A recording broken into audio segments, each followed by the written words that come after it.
Models, yeah. every day They know how and to knows how sell to it. model. The same way it's like the kid who's like, oh, I grew up fighting. I mean, in the same way in the boxing, the street fighter versus Hmm. the pro boxer. Yeah. It's Okay. it's it's night and day. So I'm going to pivot this one to Otis, right? Because now, Otis, you got real professional up here talking about this stuff. Now, you got guys. Otis has manages fighters, and I know he has other people around him as well. Because Otis had the business too, and I remember the pandemic. With your busting, where you was doing the shuttle to the game, like that was crazy dope, man. I was like, hope you get that thing back going. And if you do, come out here to Miami with it. But I'm telling you, right now he has people under his banner, Jake, that obviously it's all about how do you get on the Jake Paul card. Now, how do you get on the Anthony Joshua and Francis Ngannou card? Because these things, for me, I know promoters, I understand what they want. They say it. You need followers and people who will pay for these pay-per-view events and go. you know, Otis, what are you running into? Because you manage these individuals. Do you actually have to tell them, it's a good idea what is your problems that you're running into? Because right here, you got a professional who those guys might need to say, hey, I need that guy.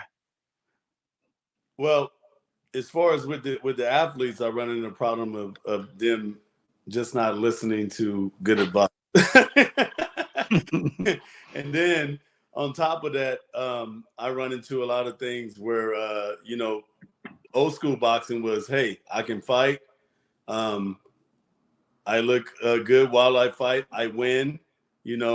How come I'm not getting put on the big card or whatever? Well, now, since this Jake Paul thing is taking off, it's like, hey, you're a great athlete. You're a good looking kid, but you only got 5,000 followers. That's the real thing. So yeah, it's all connected now. Yeah. So quick, I'm gonna just jump in here real quick. Yeah, So go ahead. I was going to ask you this is to. what I do with people is compare it to this, because I work with a lot of actors and athletes and stuff like, or not as much athletes, but a lot of like actors, artists, and stuff like that, Yeah. and coach artists how to do this. And I compare it to this as like, who, as an artist, you look up to somebody, right? As I'm sure they have boxers that they, whether it's Ali, like the classic guys, right? Yeah. What did Yeah. they do to get there, right? But you go, look, that's in the technical of the sport. You got to look at, in the marketing side, who's killing the marketing side, and it's a business. And what I always tell artists is you're the executive of your business. If you want to just be the artist and not get paid, it's a hobby then. I would say that to a boxer is like, look, if you want to just box, then then you're working out. You want to get paid to box, you need to be an executive over your Yeah. business. Yeah, you're the one doing the business, but you have to market the business. You have to understand your finances. You have to sell your business. You have to hire people. You have to run a company. The Yeah. company is you boxing. Mm-hmm. I got some advice I want you to give people who think, and you did this already on this previous show, and it's even cut into a reel. It just hadn't been put up. So here's the question right now, Jake, because this is dead for you.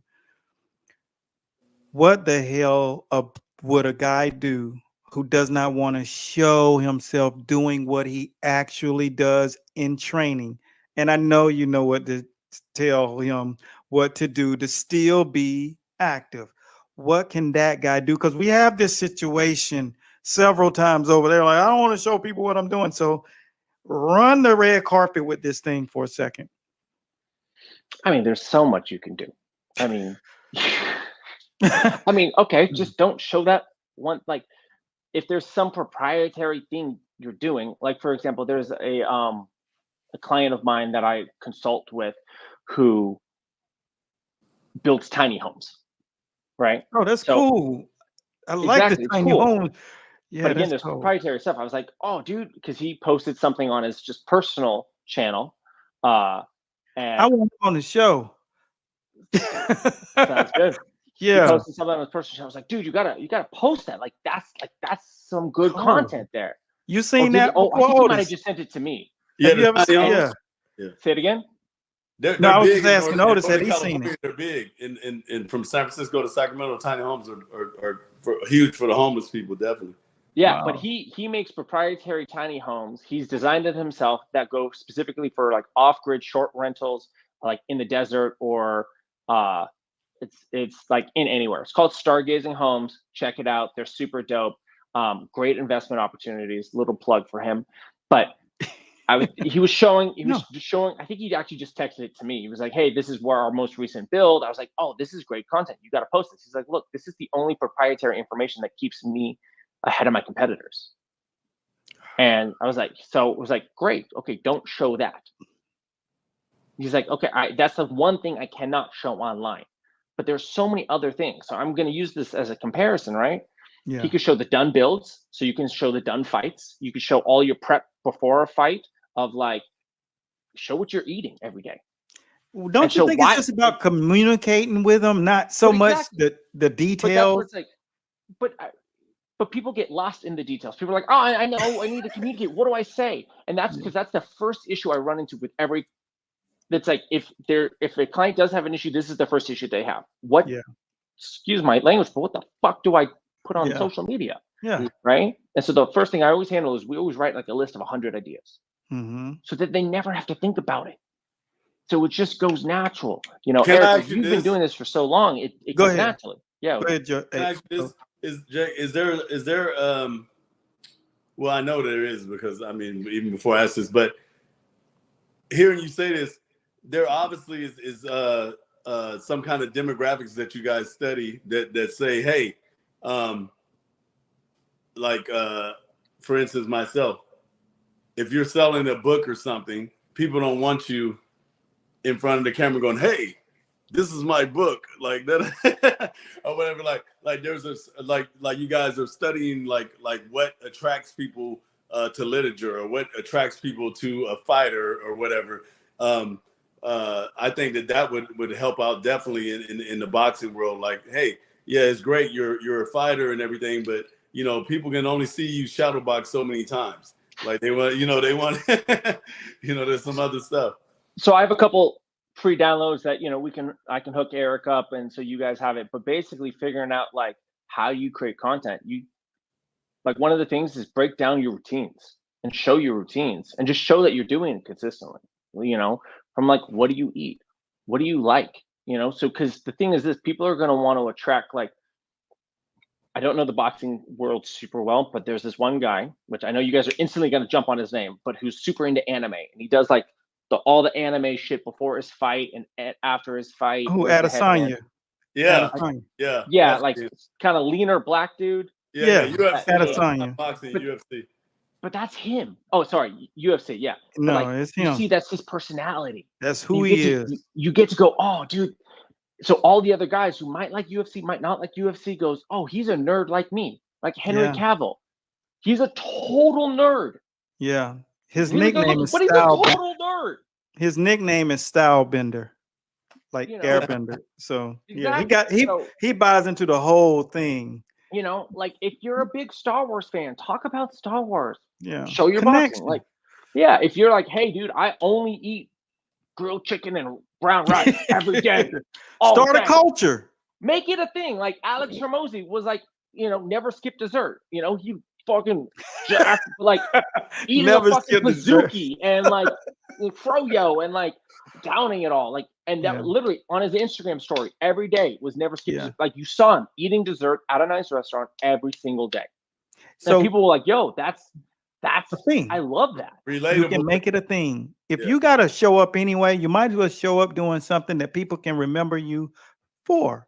So I got a guy that Otis was talking about a book a minute ago. You guys remember the movie Percy Jackson? Percy Jackson with the lightning bolt, Poseidon. You got to know that. And then the half man, half horse. You got to Percy Jackson, Olympia. Such a good book. Yeah, but the movie, the guy Brandon T. Jackson he plays half man, half horse, unicorn, or whatever. But his he just came out with a book. You guys will know him if you saw him. I ain't gonna show him right here, but if you pull up Brandon T. Jackson, he's actually starring in the same movie series that Sean is in, but his is the family business New Orleans instead of Miami and New York. So I mean, they just spin that off, and I'm just like, but he just launched a book or just finished a book on acting tips. And just market it, and just is like, yo, so he just is like, hey, I'm on set, just like Jake was saying. Like everything you're saying here, Jake, is like golden. But see, don't you think? I appreciate that, man. But don't you think that instead of us giving golden nuggets, that there needs to be a time where people can say, I want to sign up for something that you guys are doing, like a workshop, a little hour, little 60 minutes kind of thing, or people can come and get a little bit closer. Yeah, we could definitely Yeah, set because something up like that. Like it's people that are sitting here now like, yeah, I know, but I need a little coaching, like another little drip, because what you're saying is real. And I think Otis with his athletes could also bring them and say, hey man, I got a guy you guys need to listen to. So because what people I think are dealing with, and you guys let me know if you agree, is I think people are dealing with that other little thing that we are overlooking for them, that internal thing, that thing that just is like, yeah, it sounds good, but how do I get away from that monkey that's screaming? Yeah. I think people results, you know what I'm saying? Like, there's so many people that, like, you can go to a PR person, you can go to all kind of people that say, oh yeah, I can do this and I can do that, da da da da. Even in my business where I'm managing guys, like, oh, I got this client, you see what he's fighting on this show, and I took him to here, da da da. But they want results to the point where, and this is where everyone gets scared, they want you to almost guarantee that they're going to be somewhere or at some point, which nobody can guarantee stuff because things happen, of course, right? But I think people just want results. It's kind of hard to go out there. They probably are a little afraid to step out on that ledge. But hey, take it from me. You got to get, a lot of doors closed in your face before one opens up that's beneficial. Well, the thing, like, I'm gonna jump on that really quick. Go ahead. Is, can you win a prize fight a year into boxing? Yeah, I did. All right. Well. Hold on. But we're talking about normal people. Coming from the other 99%. You've never boxed before to winning a prize fight, to even getting a prize fight, much less winning it your first year. It's the same thing. It's like, hey, I want to have 100,000, 1 million followers in 1 year. It's like, well, what's it going to take? Like, what did you do to do that? I'm sure you put fucking blinders on. You were at the gym 2-3 times a day, and that was your life. Yeah. Right? Yeah. But Jake, I'm gonna give you something to pile on. And that's the same mentality. Fighters, anyone to be successful on social media. Like, I worked with a big entrepreneur. He does close to 9 figures on Amazon, one of the biggest Amazon sellers out there right now. And he brought me in to help set up his social. And he wanted to be like the next, like, big Grant Cardone, next Gary Vee for the Amazon space, because all the guys who speak on Amazon on social don't actually have Amazon stores. They're just coaches. They don't actually have never done it. And so he's like, dude, this is bullshit. Let me teach it. And when I was working with him, he'd have maybe an hour, maybe 2 an entire week. And I was like, it's hard to do that because he was running the business. And it's like, dude, if you want to do the social thing, you gotta spend the time you spent running the business and building it to almost 9 figures. And he's 33 years old. He's my age. He's like, you got to spend that level of focus to do the social thing. Like, it takes that commitment. And if you do it, it'll pop off. That's what it takes. Well, I'm about to give you an alley-oop, and that was great, like it always is. And I'm gonna give you an alley-oop because here's what I see people doing.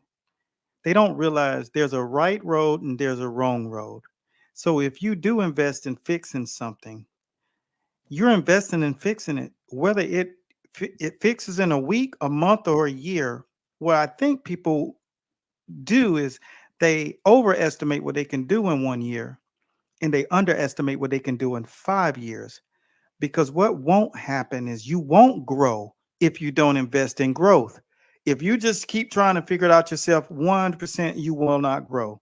It'll just go in that cycle. So stop thinking about it as fixing it for this month and start thinking about 2029 will be here. And if I take the right road, no matter what happens, I'm going to compound regardless. And I think that's what everybody is all about now. Now, and I'm going to give you one and I'm going to hand this off to you. When you say, I'm going to give you 100% guarantee. If this doesn't work, and if you check every box, you get all your money back if it doesn't work.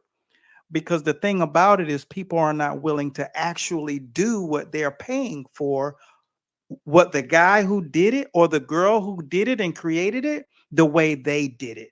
They went and committed. And I think people overestimate what they're willing to do until they do it. They underestimate how hard it actually was. And so if you are in that boat and you've tried something and you failed, it was because you underestimated the commitment and the focus that it takes. But if you don't leave it, you will get there because muscle memory happens over the course of time. You just take it off a bite at a time and grow over the course of time.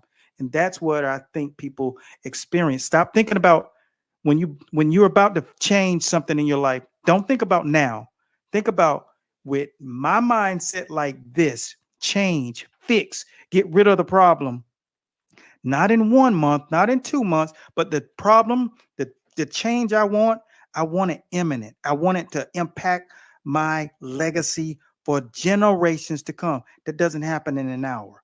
So you got to remember, you keep that mindset and don't move, don't look left, don't look up. Stay to the process, and that's how you get there. That's the way all wealth is made over the course of 5 and 10 years, and then 20 years. You start seeing what we call a projection. And so that was it, man. And I know you can, pitch and catch this because that's what Otis has to tell his fighters. What you do today will compound into something in the future. Mm-hmm. I wouldn't have this mic, these cameras, these lights if I kept just trying to figure it out myself and not investing in more knowledge.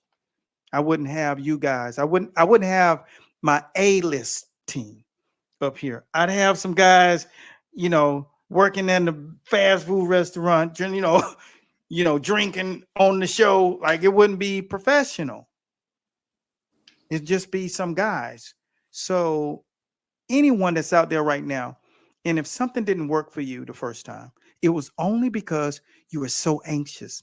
But remember, Christmas only comes once a year for people who celebrate Christmas. And even when you say Happy Hanukkah, it only comes once a year. You got to wait 364 days every time until it's 363 days. You got to wait for the big day all the time. So wait for your big day. And it's not always in 3 months. It's not always in a year. But when it comes, it's because you stuck with it. That's it. Period, point blank. Da-da-da-da-da. So I think that could be something like when you talk to your athletes, Otis, that you could just say, hey, everything that you do to move the needle to the center is going to keep you on a straight line. And you got to think bigger.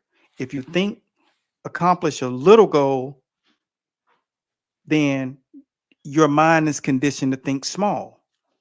But when you start to table that conversation and start to plan, your idea gets big.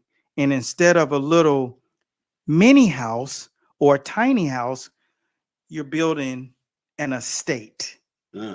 And you're covering acres and acres and acres because you said, hey, I planned this out. I started focusing on, the agriculture. I started thinking bigger. And then when you went and proposed that idea, it was yummy to the people that you proposed it to. Everybody wants to rock with you. So just condition their minds a little bit more. We call it priming, so that they can stop thinking small and now and start thinking compound interest. Pull up that word. Yes, sir. That's the key to it all. Compound. And just, I don't know. This is also what, like, I talk to actors who lose out on gigs. It's the same industry in the entertainment industry. You know, lose out actors and models literally won't even get auditions at times because of their following. You know, and it's like, look, this is part of the game. Yeah. This is where we're at now. But get Like, Jay, what? And I think a good thing is, and be thankful because this is free. Like, you can do this. Like it's not going to be hard. And one day you're going to hit viral. Like that's available. It's not available. 20 years ago, we couldn't do an infomercial for nothing. I mean, what's the amazing promoter with the hair? Don King. Don King. You could be your own Don King. Period. That's the amazing thing. You don't need to pay Don King. You don't need to have a Don King. You could be. Did he promote Ali? See, this is literally how much I do not know the world. Yes, right? You could be Ali and Don King in one, and that is. Okay, I'm not going to compare Jake Paul to Ali, but you know, Jake Paul is definitely a Don King, right? Yeah, he knows and he's how working to his way. He's marketing, trying to be an Ali. He's working his he's way doing there. Oh dude, he has his own mountain. He built his own mountain. Like, he just bought Serrano a gym for for Puerto Rico. He can do things. He just gave it back. People probably didn't want the money back, but the main event girl couldn't fight, and he gave their money back. 18,000 seats, $1.4 million they said, if you guys want your money back, you can get it. Like, who's doing that? So he's built his own mountain. I mean, that's the other way to think about it too, is by having a following, you don't just have to box to make money. That's also, to deal with look Celsius at it again, too. if you're thinking about with as a business, you're promoting you and building you as a business. Boxing is just one way to monetize that business. You can then have advertising. Can I say something? Piggyback on that? Yeah. My motto to managing guys, what I tell them, and because I'm actually living this, is that I use sports as the vehicle to success after sports, and that's exactly what you're saying. Because as a fighter or any sports athlete, when I also used to play in the NFL, Jeremy. When I played, and you're wearing a helmet, right? Nobody can see who you are. So you go to the club, you pay the DJ, hey, here's some money, tell them Otis Griffin in the house or whatever. People walking right past you because you're not like Rod Woodson or anybody that's not LeBron, Bo Jackson, recognition. But in boxing, the guy that's on the undercard of ESPN that's in a 4-rounder, if he does something amazing, his face recognition just hit millions of people. So you need to turn that into something outside of boxing. Yeah. If you don't do anything, get on shows and be interviewed, just build. Like, this is easy to do. Like, this is an easy way to get exposure, period. And I think that when you got experts like Jake and, you got people you're around, you're in Cali. So both of you guys are in Cali, and there's just, it's so unrealistically easy, accessible, that I think it seems unreal to people because they're not already doing trillions of views. And it's like, no, every single person compounds. Every single person compounds into another person immediately, every single time. That's a percentage of your growth and awareness. So no matter what happens, talk to those people like they're the only person on the planet.